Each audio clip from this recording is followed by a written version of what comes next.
All right, so we'll continue today with more about simple harmonic motion. And of course, simple harmonic motion का basics हमने देखा है. Now I'm expecting you know differential equation of simple harmonic motion.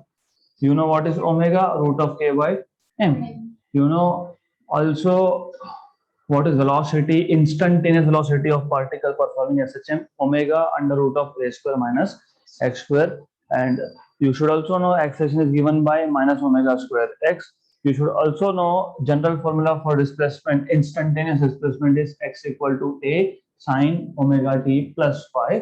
अगर particle mean position से start करता है तो x equal to a sin omega t. अगर पार्टिकल एक्सट्रीम से स्टार्ट करता है तो x equal to a cos omega t.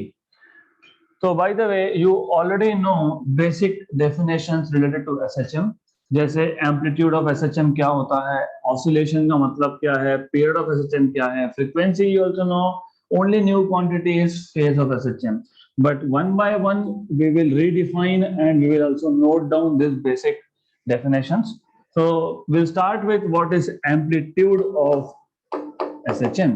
तो आपको already पता है amplitude of SHM मतलब क्या.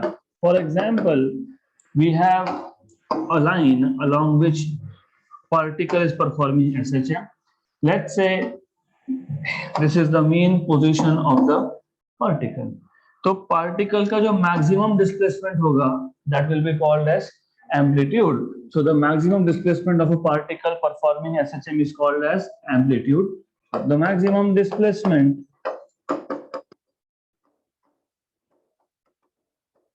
of a particle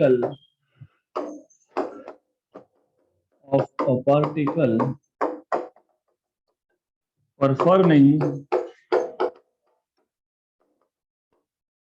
SHM is called as displacement, है ना. डिस्प्लेसमेंट बोलते हैं ना इसको, मैक्सिमम डिस्प्लेसमेंट बोलते हैं, that is amplitude, is called as amplitude of SHM. तो बहुत सिंपल सा डेफिनेशन है. We are just going through this definitions again because phase of SHM क्या है ये नहीं समझेगा जब तक आपको बेसिक डेफिनेशंस अच्छे से पता नहीं होंगे. So the thing is you need to know basic definitions very very clearly. दूसरा ऑसिलेशन. तो इफ यू रिमेम्बर हमने ऑसिलेशन को पहले डिफाइन किया था, वापस एक बार कर लेंगे. What do you mean bye oscillation? Yes, to and fro motion of a particle along a path is called as oscillatory motion. Okay, but if you see, जो भी particle है, that particle is performing the same set of movement again and again. Mean से start हुआ, right extreme पे गया, left extreme पे आया, वापस मीन पे आया. मीन से स्टार्ट हुआ, राइट एक्सट्रीम पे गया, लेफ्ट पे गया, वापस से मीन पे आया.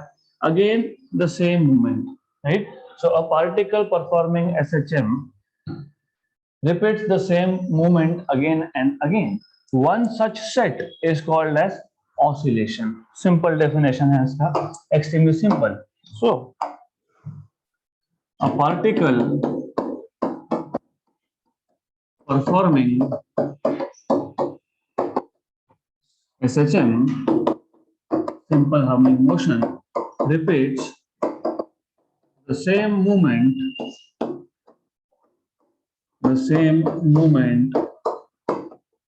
again and again. One such set is known as oscillation. तो जब मैं बोलता हूं वन ऑसिलेशन मतलब जो पार्टिकल है which is repeating the motion periodically again and again, उसमें से जो एक कंप्लीट सेट होगा that is called as oscillation. Why it is important? Because I told you, मैंने आपको बताया था ये कि इट इज नॉट नेसेसरी कि पार्टिकल हमेशा मीन से स्टार्ट करेगा. इट इज नॉट नेसेसरी कि पार्टिकल हमेशा एक्सट्रीम से स्टार्ट करेगा. वो कहीं से भी स्टार्ट कर सकता है. मान लो पार्टिकल ने मोशन यहाँ से स्टार्ट किया, okay, so one set it will go to the right extreme, फिर यहाँ आएगा, फिर वापस अपनी जगह पे आ जाएगा. This is one oscillation. क्यों इंपॉर्टेंट है थोड़ी देर में समझेगा आपको.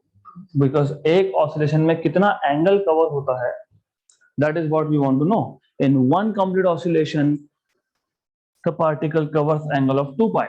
इसके लिए हमको ये सब बेसिक वापस से डिफाइन करना पड़ रहा है. That is the only reason. Okay, then we have next basic definition is period of SHM. तो of course अभी आपको period of SHM क्या होता है that you know. What is period of SHM? Yes. The time taken by the particle performing SHM to complete one oscillation is called as time period. तो ऐसे basic definitions exam में आ सकते हैं. तो it is simple. Try to keep it as simple as possible. जितना simple language में लिखोगे उतना अच्छा. So period of SHM is the time taken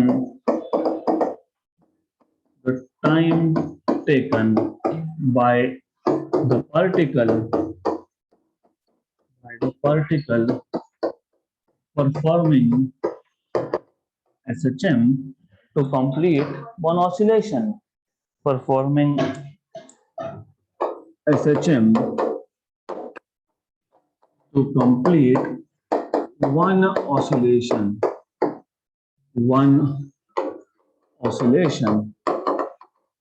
अब ऐसा है कि यहाँ पे सिर्फ ओरली डिफाइन करके नहीं चलेगा. You also need to have some equations for time period. आपको याद होगा कि हम अभी तक यूज कर रहे थे t equal to 2 pi by omega, right? Without deriving. ये कहाँ से आता है relation? I don't know.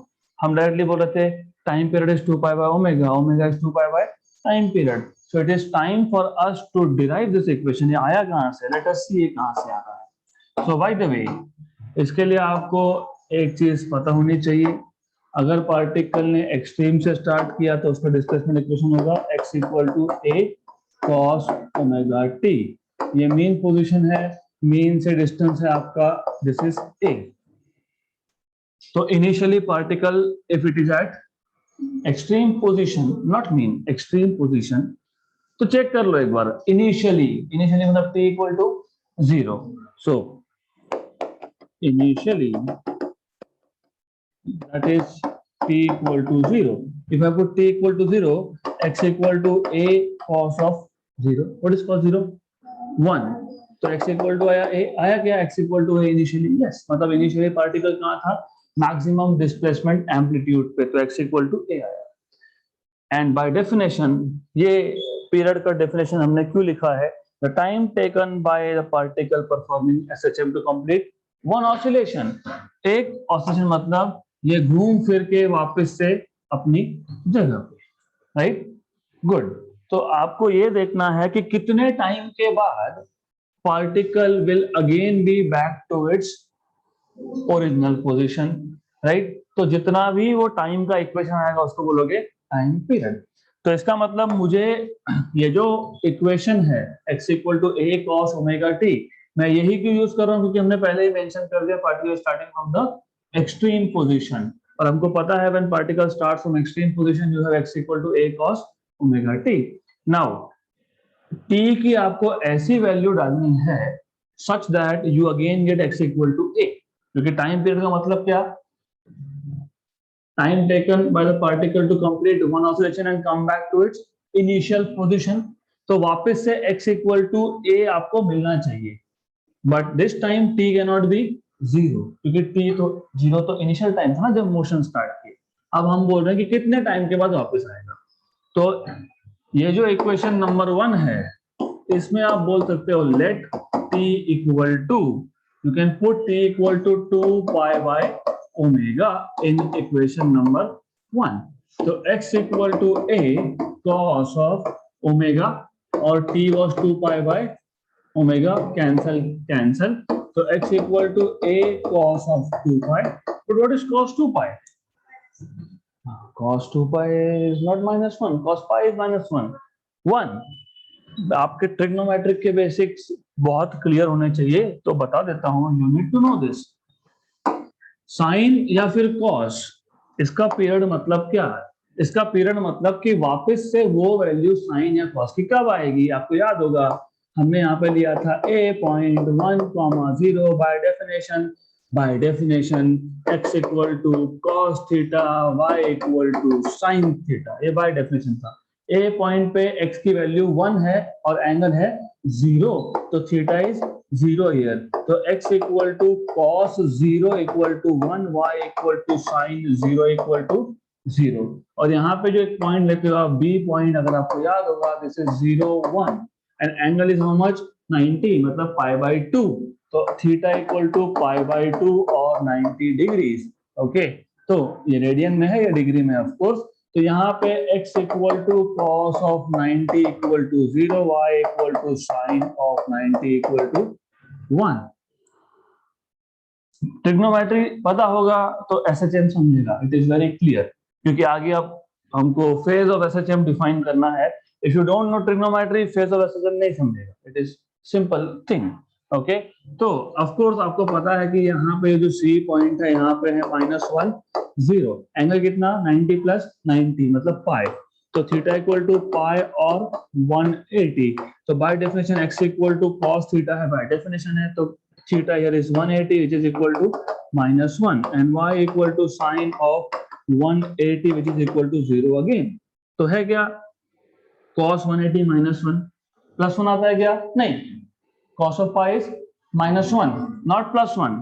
okay, what do you mean by time period? I am not putting values here now, ये आप समझ लोगे अब। What is the meaning of time period? Time period का मतलब ये है कि cos की या sin की वापस से वैल्यू, सेम वैल्यू कब आएगी? When the value of cos और sin will repeat। अब देखो यहाँ पे 1 है, वापस 1 कब आएगा? cos का वैल्यू 2 पाई रेडियंस मतलब 360 डिग्री के बाद, तो उसको बोलते हो आप टाइम पीरियड। sin का वैल्यू वापस कब आएगा? 2 पाई के बाद, तो that is time period of sine। So what is time period of sine and cosine? 2 pi।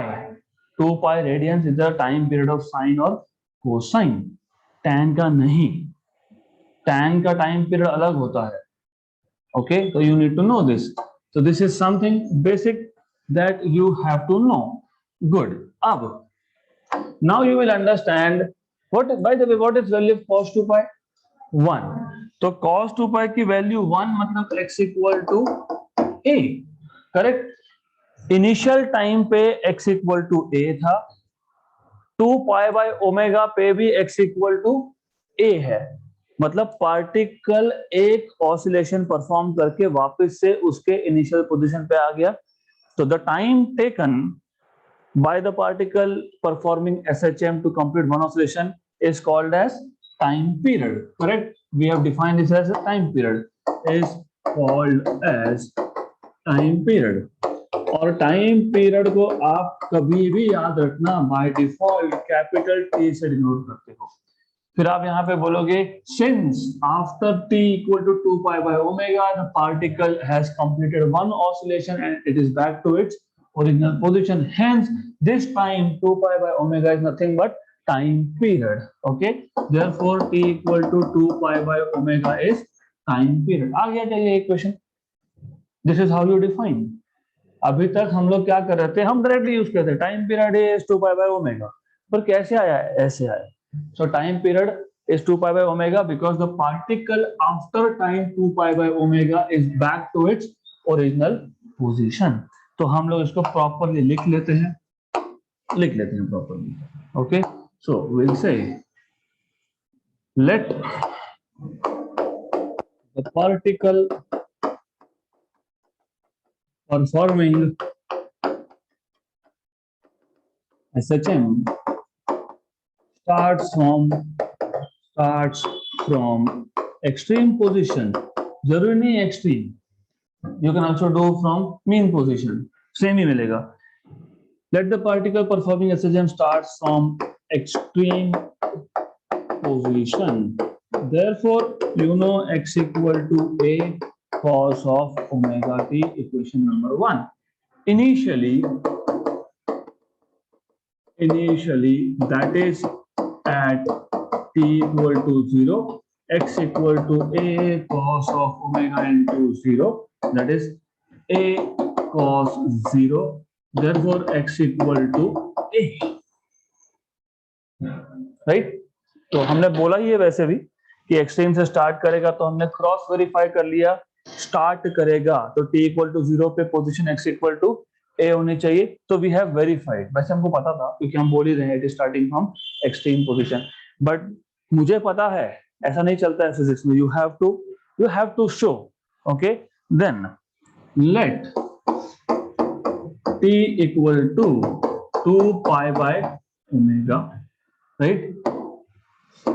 Put t equal to 2 pi by omega in equation number 1. Therefore, x equal to a cos of omega, 2 pi by omega, cancel. Therefore, x equal to a cos of 2 pi, which is equal to a. Therefore, x equal to a. This means that the particle is back to its initial position after t equal to 2 pi by omega, right? Hence, it has completed one oscillation. Therefore, t equal to 2 pi by omega is time period of oscillation. Time period of oscillation. Time period is usually denoted by capital T. Therefore, capital T equal to 2 pi by omega, right? क्योंकि small T भी time है, capital T भी time है, तो difference क्या है? Small T मतलब हम नॉर्मली इंस्टेंटेनियस टाइम के लिए यूज करते हैं, where is the particle at some moment of time, तो आप यूज करोगे small T, and how much time it takes to complete one oscillation is capital T. तो capital T by default will always mean time period when we are talking about motion, and capital T will mean tension in the string, right? Mechanics में जब एक रस्सी के नीचे एक Bob लगा दिया तो कितना टेंशन प्रोड्यूस हुआ, दैट इज T. तो do not get confused between that tension, that is force, and this capital T is time period. Okay, good. यहां तक तो आ गया equation number 2, but omega is under root of k by m. Therefore, time period t is 2 pi under root of k by m, which is equal to 2 pi under root of m by k. तो ये आपको मिल गया पहला equation of time period in terms of mass of particle performing SHM and spring और force constant k. Spring होगा तो उसको spring constant बोलेंगे, स्प्रिंग नहीं होगा तो जो पार्टिकल मोशन परफॉर्म कर रहा है, अगर आपको याद होगा हमने स्टार्ट ही यहां से किया था f equal to minus k x, magnitude wise it is plus k x, तो k is f by x. अगर स्प्रिंग है तो इस k को बोलते हैं स्प्रिंग कांस्टेंट, अगर स्प्रिंग नहीं है, for example pendulum performing SHM, needle performing SHM, उस केस में कहां स्प्रिंग है? स्प्रिंग नहीं है, उस केस में इस k को बोलते हैं फोर्स कांस्टेंट. तो इज द सेम क्वांटिटी, सिर्फ in case of spring it is called as spring constant because restoring force was provided by spring, or in general case it is called as force constant. Okay, so then also यहां तक तो clear. Okay, so equation 3, equation 2 ये सब time period का equation है. अब कौन सा इक्वेशन कब यूज करना है? अगर आपको ओमेगा दिया होगा तो फिर ये यूज करोगे, या फिर लीनियर फ्रीक्वेंसी दिया होगा, the frequency of particle performing SHM is 10 hertz. 10 hertz मतलब 10 hertz is 1 upon second. इसका मतलब आपको लीनियर फ्रीक्वेंसी f दिया है, आपको पता होना चाहिए omega is 2 pi times of f. तो उस केस में इक्वेशन 2 यूज होगा. ऐसा अगर बोला है the particle performing SHM has mass of 100 grams and the spring constant k is 10 Newton per meter, तो of course ये इक्वेशन यूज होगा। तो depending on what is given to you, तो कौन सा इक्वेशन कहाँ यूज करना है ये डिपेंड करता है क्या दिया है। So it will depend on that. Of course हो सकता है कि ओमेगा भी नहीं पता, मास भी नहीं पता, के भी नहीं पता, तो in that case what you can do is but wait, force is k into x, magnitude wise, of course this is only magnitude wise, तो मैं लिख देता हूं यहाँ पे this is magnitude wise, we are not considering direction here, magnitude wise, okay, आपको पता है f is m into a, okay, therefore ma equal to kx, यहाँ पे क्या है m by k, तो therefore m by k या फिर k by m चलेगा, कोई बात नहीं, एक ही बात है, k by m by k is the same thing, therefore k by m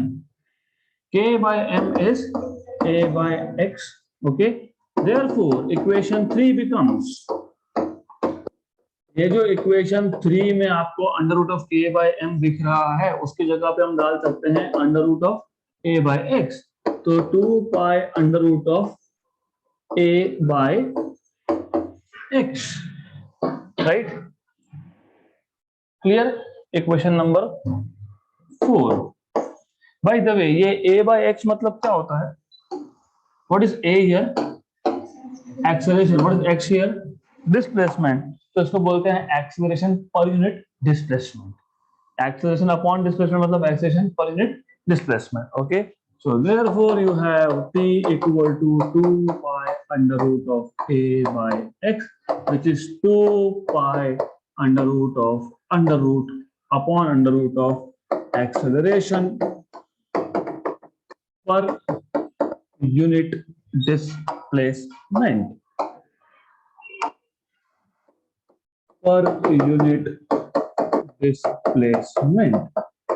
इसको आप बोल दोगे equation number 4, let us call this as equation number 4। तो ये equation number 2, equation number 3 and equation number 4 all are equations which give you time period. So therefore equation number 2 मतलब 2 pi by omega, equation number 3 2 pi by root of k by m, and equation number 4 2 pi upon under root of a by x gives time period of particle performing SHM। तो time period तक तो आ गए। देखो SHM is a very simple topic because you see एक बार concept समझा है तो एवरीथिंग गो स्मूथ, कोई बुक की जरूरत नहीं है यहाँ पे, नथिंग, एंड बेसिक लैंग्वेज एकदम सिंपल लिखना है। एम्पलीट्यूड क्या, maximum displacement of a particle performing SHM, आपको थोड़ा एक्स्ट्रा लिखना है, the maximum displacement of a particle performing SHM measured from it's mean position, ठीक है, क्योंकि हम मीन से ही मेजर करते हैं, is called as amplitude. A particle performing SHM repeats the same movement again and again along the same path, okay, one such set is oscillation। फिर time period आपने define कर दिया, time taken to complete one oscillation is called as time period. अब time period define कर ही दिया है तो it is better to have some formula for time period. तो आपने बोला मान लो पार्टिकल ने एक्सट्रीम से स्टार्ट किया या फिर मीन से स्टार्ट किया, डजंट मैटर, कोई फर्क नहीं पड़ता है। एक्सट्रीम से स्टार्ट किया तो x equal to a cos omega t, extreme से स्टार्ट किया मतलब initially x equal to a होना चाहिए, सिर्फ क्रॉस वेरीफाई करने के लिए you put t equal to 0, तो cos of 0 is 1, तो x equal to a, मतलब वेरीफाइड कि पार्टिकल इनिशियली एक्सट्रीम पोजीशन पे है। Good, then if I put t equal to 2 pi by omega, आप बोलोगे कि why 2 pi by omega, why not something else? Okay, you can put pi by omega। if you put pi by omega तो यहाँ पे देखो क्या होगा, अगर pi by omega डालोगे तो 2 नहीं लिखोगे, तो cos of pi, तो cos of pi -1 मतलब x इक्वल टू -a, मतलब पार्टिकल सिर्फ हाफ ऑसिलेशन कंप्लीट किया, लेकिन टाइम पीरियड का डेफिनेशन क्या था, 1 ऑसिलेशन। गुड, तो ये एक्चुअली ये वैल्यू ट्रायल एंड एरर से आती है, you put one value, you see वापस से x इक्वल टू प्लस से आ रहा है क्या, नो, चेंज द वैल्यू, वापस आप कुछ और डालोगे x इक्वल टू a आ रहा है क्या, नो, चेंज द वैल्यू। तो x इक्वल टू a वापस से t equal to 2 pi by omega पे ही आता है। And then you say okay वापस से x equal to a, initial x equal to a मतलब पार्टिकल का एक सेट कंप्लीट हो गया होगा, and that is why this time will be called as time period. Simple, good good. Then of course एक बार आपको time period is 2 pi by omega मिल गया, omega is root of k by m, then k by m is also a by x, तो time period is also 2 pi upon root of a by x। Acceleration per unit displacement, good, यहां तक हो गया। अब obviously next should be in the list should be frequency, क्योंकि time period का मतलब ये होता है कि वन ऑसिलेशन के लिए कितना टाइम, फ्रीक्वेंसी का मतलब ये होता है कि यूनिट टाइम में कितने ऑसिलेशन। तो हो सकता है, ऑफ कोर्स ऐसा हो सकता है that a particle performs one oscillation in 1 second, time period is 1 second, okay, frequency is 1। हो सकता है पार्टिकल पर को एक सेट कंप्लीट करने के लिए 2 सेकेंड लग गए, तो टाइम पीरियड इज 2 सेकेंड्स, मतलब 1 सेकेंड में कितना, हाफ, तो फ्रीक्वेंसी विल बी हाफ। ऐसा भी हो सकता है कि टाइम पीरियड हाफ सेकेंड हो, मतलब आधे सेकेंड में एक सेट कंप्लीट हो गया, तो 1 सेकेंड में कितने, 2, तो फ्रीक्वेंसी इज 2। तो फ्रीक्वेंसी का सिंपल सा मतलब है how many oscillations, how many such sets a particle performs per second. तो frequency of SHM, frequency of simple harmonic motion, simple है। So the number of oscillations, number of oscillations performed by a particle in SHM per second, number of oscillations performed by a particle in SHM per second, क्योंकि ये जरूरी है, पर unit time is known as frequency of SHM। क्योंकि अगर आप पर unit time नहीं लिखते हो फिर क्या, फिर तो टोटल ऑसिलेशन 1 घंटे में कितने हैं पता नहीं, 2 घंटे में कितने, वी डोंट नो। ऐसा पेंडुलम ऑफ द क्लॉक देखोगे तो परफॉर्म करता ही जा रहा है वो। So per unit time is important here, because frequency and in general day to day life ये वर्ड आप बहुत यूज करते हो।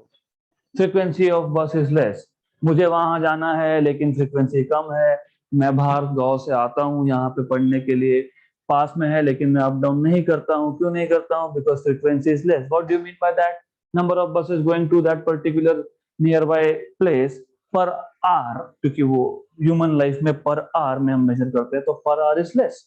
तो frequency number of oscillations per unit time, per unit time नहीं लिखा तो एग्जाम में अभी zero, I want to see this per unit time, okay. Then okay, और there is alternate definition also, or the reciprocal of time period, reciprocal of time period of a particle performing SHM is known as frequency. So this is a quite safe definition, क्योंकि यहाँ पे आपने बोल दिया it is reciprocal, यहाँ पे पर unit time का कुछ मतलब नहीं है लिखने का। तो फ्रीक्वेंसी को आप डिनोट करते हो n से या फिर f से, depending on book to book, n और f, इट इज 1/टाइम पीरियड। ऑफ कोर्स आपके पास टाइम पीरियड के 3 इक्वेशन थे, तो यहाँ पे फ्रीक्वेंसी के भी 3 बनने वाले हैं। तो n इक्वल टू, सबसे बेसिक इक्वेशन आपने देखा था टाइम पीरियड का 2 पाई बाय ओमेगा, तो यहाँ आएगा ओमेगा बाय 2 पाई, इसलिए याद होगा omega equal to 2 pi n लिखते हो आप, this is how it comes, तो ये यहां से आता है। देन दूसरा था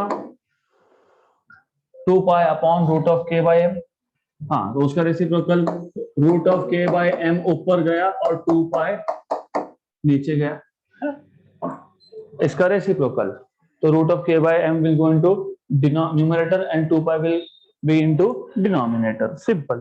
Similarly, in case of this, we will have this as 1/2 pi root of a by x. तो ये सारे के सारे फ्रीक्वेंसी के इक्वेशंस है. मान लो कि नहीं याद आ रहा है, गलती हो गई, तो dimensional analysis. 2 pi constant, no dimensions. K, force constant. Force constant is force upon length, है ना. Force upon distance था और ये m extra है वहां पे.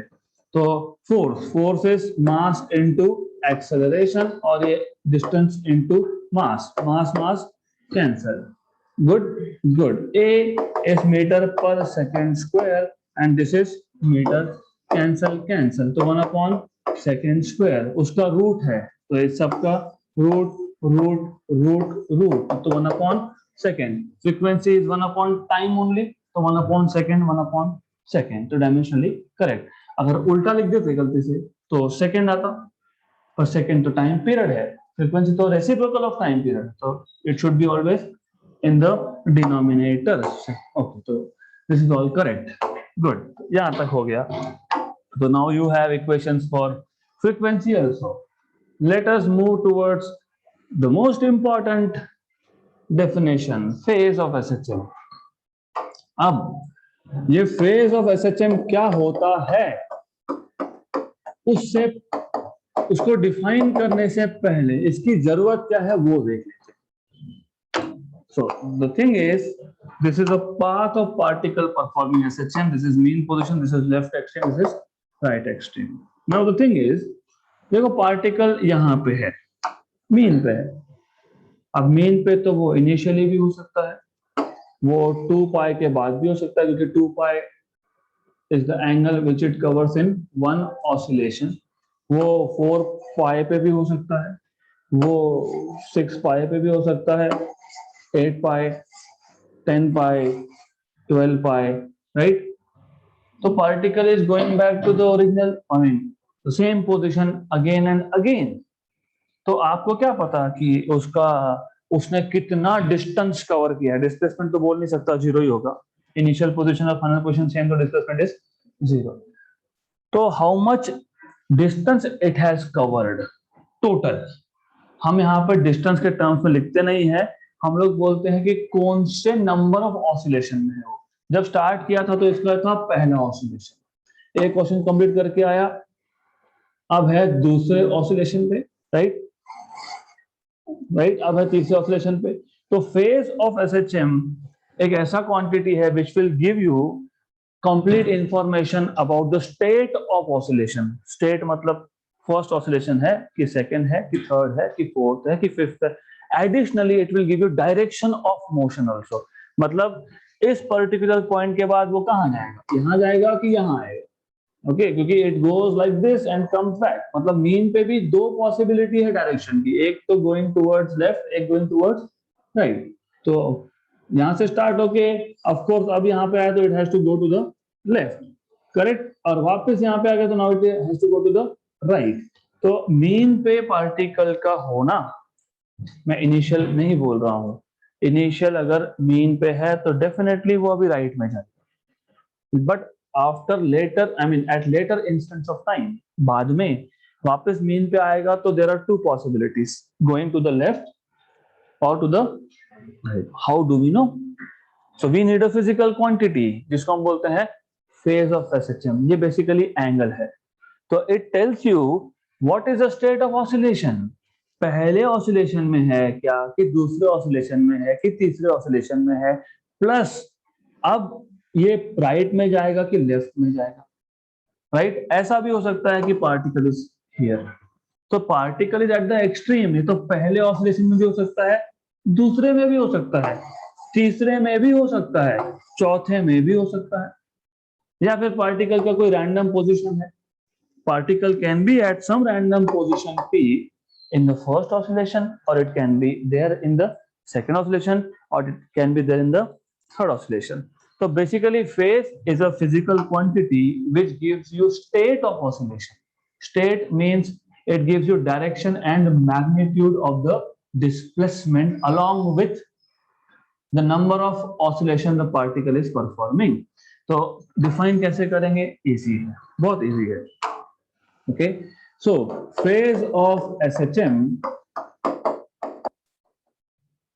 Gives state of SHM. State of SHM बोलने से बेटर है इसे state of particle performing SHM. State of particle performing SHM, it gives complete description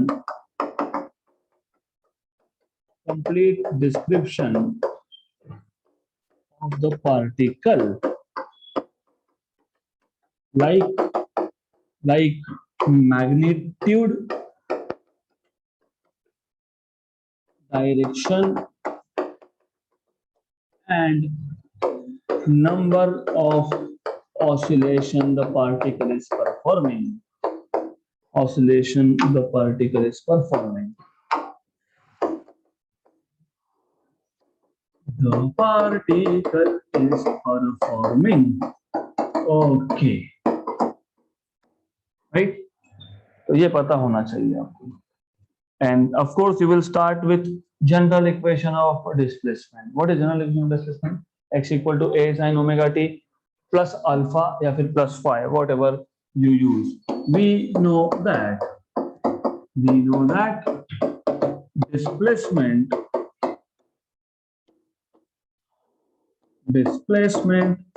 of particle performing SHM is given by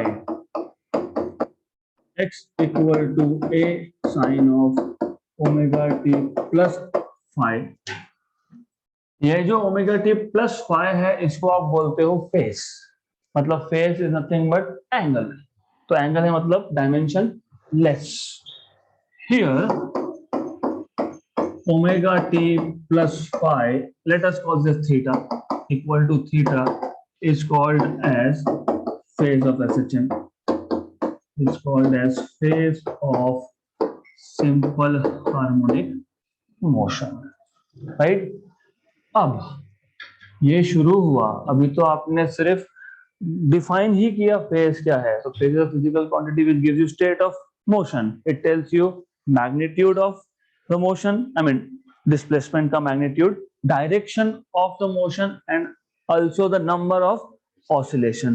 तो अभी एक एक करके केसेस डिस्कस करेंगे। Case number 1, so let us talk about special cases. Number 1, if theta is equal to 0, of course theta मतलब omega t plus phi, so theta equal to omega t plus phi equal to 0. What do you understand if you put omega t plus phi equal to 0? X is 0, very good. X is 0 मतलब particle is at main position, right?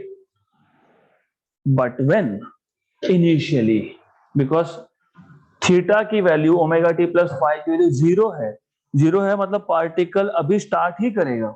So it means, this means x equal to 0, right? So the particle is in its first oscillation, क्योंकि start ही कर रहा है ना अभी, theta 0 मतलब start ही कर रहा है अभी। तो it is in its first oscillation. कहाँ जाएगा? टुवर्ड्स राइट, क्योंकि पहले राइट में जाएगा फिर लेफ्ट में आएगा। Okay, so the particle is in its first oscillation and will move towards right, will move towards positive extreme. ये बुक में एग्जाम में towards right left मत लिखना, क्योंकि your right is left of the examiner. When you write, your right becomes left of the examiner. So anyways, इसको लिखना will move towards positive extreme या फिर टुवर्ड्स पॉजिटिव एक्स एक्सिस। ठीक है, चलेगा, कोई इश्यू नहीं है। ओके, देन अब आपको कुछ और स्पेशल केसेस डिस्कस करने हैं। For example number 2, if theta equal to 2 pi, मतलब 360 डिग्री और 2 pi radians, right? So what do you understand by this? 2 pi, 2, wait, think. I am a particle performing SHM. Zero था तो I was going towards right. First oscillation. मैंने ये question complete कर लिया. 2 पाई period है. 2 pi is the period, मतलब 2 pi के बाद particle will be back to its original. तो after 2 pi I am at original position, that is I am again at the mean position. अब क्या होगा? Second oscillation, and I will again move again to the positive extreme. So this means x equal to 0, x equal to 0, right? So the particle is in its second oscillation. तो ये थोड़ा सा आपको समझ के चलना पड़ेगा, because first oscillation कब, second कब. So this means the particle is back to, the particle is, because this implies, of course, this implies x equal to 0. चाहिए तो लिख दो, कोई फर्क नहीं पड़ता है. If you want, you should write this. तो स्पेस बना है ना, लिख देना, which implies x equal to 0. This means the particle is back to its original position, mean position, its mean position. Now the particle will start its second oscillation and will move again towards positive extreme, will move again towards positive extreme. This is what it means. Special case number 3. Case number 3. Simple. If theta equal to 180, मतलब omega t plus phi equal to 180. So what do you think will happen in this case? What do you think? What will happen? Theta is 180. Look, ज्यादा stress लेना नहीं. Therefore, x equal to a sin of 180. मतलब of course इसको pi radian भी बोल सकते हो. तो I prefer to use pi because that is SI unit. तो यहाँ पे आएगा ये 0. Sin of 180 is 0. This is 0. लेकिन एक ऑसिलेशन कंप्लीट हुआ क्या? नहीं हुआ, क्योंकि एक ऑसिलेशन कितने एंगल के बाद होता है? 360, मतलब 2 पाई. इसका मतलब क्या है? इसका मतलब ये है कि पार्टिकल ने मीन से स्टार्ट किया था, फिर वो गया राइट एक्सट्रीम पे, फिर वापस आया मीन पे. मतलब अभी भी वो फर्स्ट ऑसिलेशन में है, लेकिन now it is moving towards negative, क्योंकि अब ये यहां जाने वाला है, तो negative extreme. So this means, this implies that particle is still in its first oscillation, but now it will move towards negative extreme.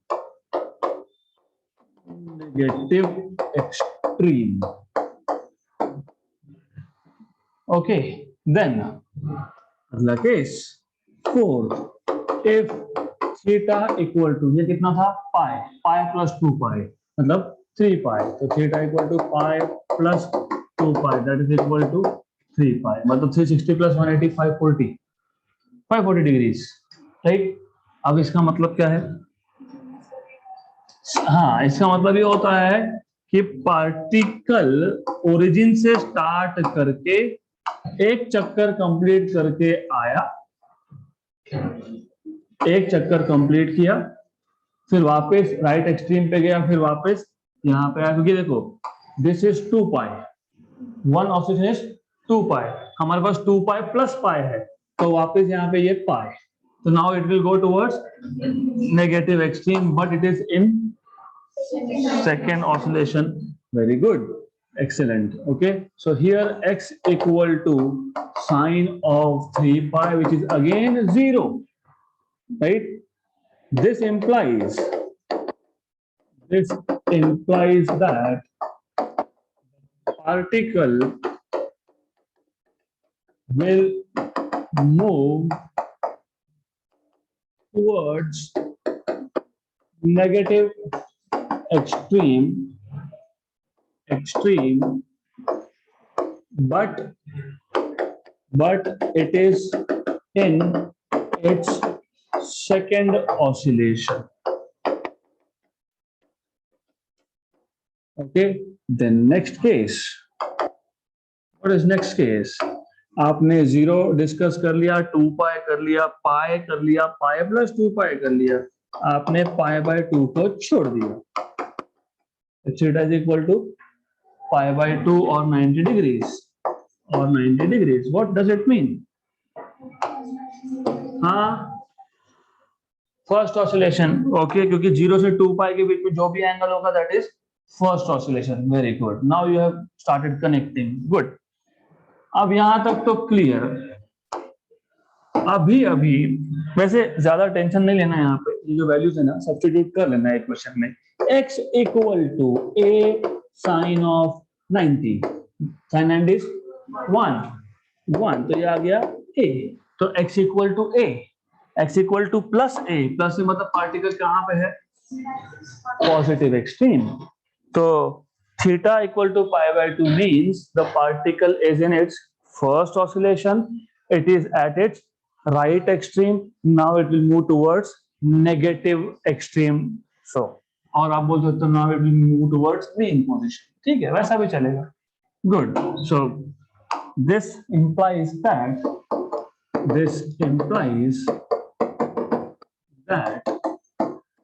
the particle performing SHM, performing simple harmonic motion, is in its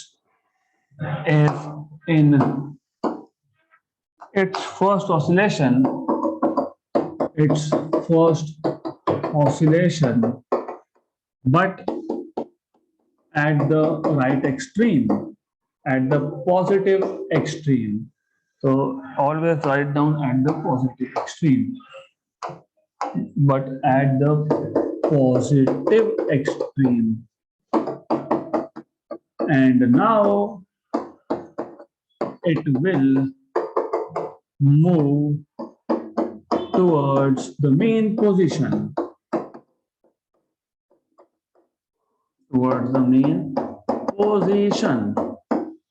Right? So I'll not go into further details. वो थोड़ा सा in the notes I'll put, but just to tell you, what is pi by 2 plus 2 pi? Pi by 2 plus 2 pi. हाँ, I am not asking you what is pi by 2 plus 2 pi. I know it is pi by 2 plus 2 pi क्या होता है मुझे पता है. Physically what does it mean? नहीं. Yes. So first of all, this means 2 pi, and then pi by 2. मतलब everything is same. This implies the particle performing SHM is in its second oscillation, but at the positive extreme, and now it will move towards the main position. So this is what I am asking you. So that thing I will leave it for you. I'll discuss the last case. तो वो मैं आपके लिए as a assignment रखने वाला हूँ, right? So this is I'll put for you as assignment. If theta is equal to pi by 2 plus 2 pi, you know what is happening. Last case that we need to know is I'll see you tomorrow. This will be tomorrow. Okay, it's not getting deleted anyways. So अब अगला case, which case it was? Wait a minute. So the software is telling me stop, but we have to complete this topic. This pause button